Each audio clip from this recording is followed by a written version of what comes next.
দীর্ঘ ১১ ঘণ্টা অভিযানের পর বিধ্বস্ত প্রশিক্ষণ বিমানটি উদ্ধার করেছে নৌবাহিনী। বৃহস্পতিবার সকাল ১১টার দিকে কর্ণফুলী নদীতে বিমান বাহিনীর প্রশিক্ষণ বিমান ইয়াক 130 বিধ্বস্ত হয়। দুর্ঘটনার কারণ অনুসন্ধানে তদন্ত শুরু করেছে বিমান বাহিনী গঠিত উচ্চ পর্যায়ের কমিটি। চট্টগ্রাম থেকে তৌহিদুল ইসলামের পাঠানো রিপোর্ট জানাচ্ছেন গাউসুল আজম বিপু। প্রশিক্ষণ শেষে ফেরার পথে বৃহস্পতিবার সকাল ১১টার দিকে কর্ণফুলী নদীর মোহনায় বিধ্বস্ত হয় প্রশিক্ষণ বিমান ইয়াক 130। দুর্ঘটনার পরপরই উদ্ধার অভিযান শুরু করে নৌবাহিনীর ডুবুরি দল। তবে নদীতে জোয়ার ভাটা থাকায় উদ্ধার অভিযানে বেগ পেতে হয় তাদের। অবশেষে রাত ৯টার দিকে বিধ্বস্ত বিমান ইয়াক 130 উদ্ধার করতে সক্ষম হয় নৌবাহিনীর সদস্যরা।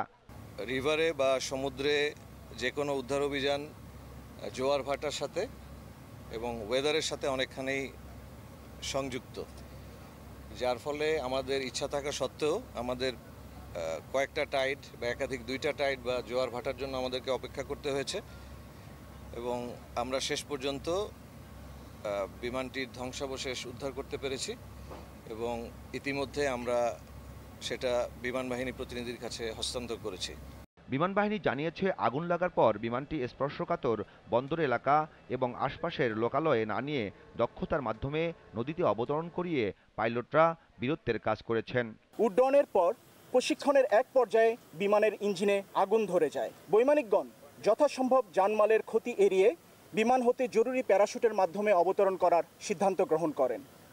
এরই ফলশ্রুতিতে বৈমানিকগণ অত্যন্ত সাহসিকতা এবং দক্ষতার সাথে দুর্ঘটনা কবলিত বিমানটি হতে কর্ণফুলী নদীর উপর জরুরি প্যারাশুটের মাধ্যমে অবতরণ করেন।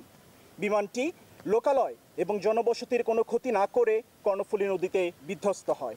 রাত ৯টায় জহুরুল হক ঘাটিতে দুর্ঘটনায় নিহত বৈমানিক স্কোয়াড্রন লিডার ওয়াসিম জাওয়াদের জানাজায় অংশ নেন সেনা, নৌ ও বিমান বাহিনীর কর্মকর্তারা।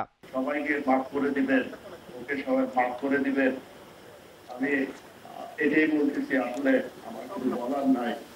আল্লাহ আমাকে ধৈর্য ধারণ করার ক্ষমতা দিক। আল্লাহ আমার ছেলেটাকে বেশ নসিব করো।